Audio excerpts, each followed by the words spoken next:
Phoenicia Jai tasted blood. She felt pain race through her skull, worse than anything she had ever felt, and her eyes snapped open as a wail of agony escaped her throat. Jai rolled over and vomited, gasping breaths and staring desperately around. She absorbed the sight of Father, grotesque to her now, where before he had looked like a beautiful, haloed angel.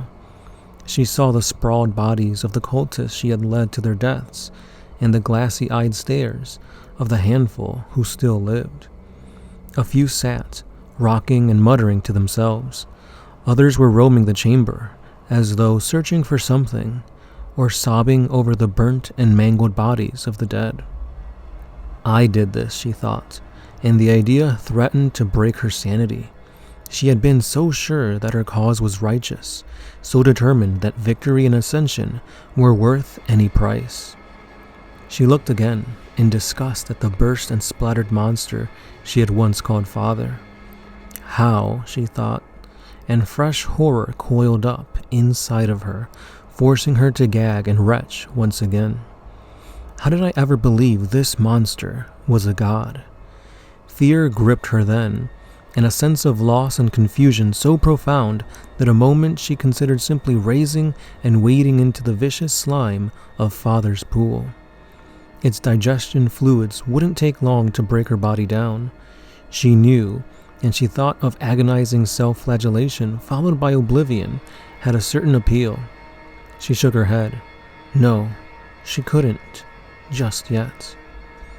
This is where it brought you, she thought, and hugged her arms tightly about herself as she felt the chill of the deep cavern penetrate her slight form. This is where obsession and power have brought you. Jai didn't know what to do, but as she looked at the battered remnants of her former followers, she felt a sudden sense of fear. Where before they had been brothers and sisters of the brood, now they were just strangers. Strangers she had forced headlong into near certain death, with powers she no longer had. How long until they see me and realize what I did? She thought with sudden panic. Jai cast around and, spotting a nearby cultist clad in a rebreather and rubberized hood, tore both from the corpse and swiftly donned them, her head still pounding as though a dagger had been driven into her skull. Phoenicia Jai shed the high collar of her robes, set aside her staff, and quietly slipped from the chamber into the darkness beyond. It had all been a lie, a cruel Xenos trick. She saw that now, and she didn't know what to do. First survive, she thought, and dabbed at the blood that was beginning to weep from the corner of one eye. She took one last glance at Father's ruptured remains and wondered if the monster's death spelled her own doom.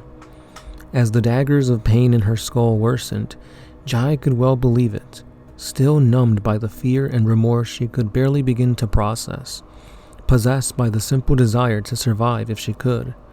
Phoenicia Jai stumbled away and was soon swallowed by the shadows of the caverns.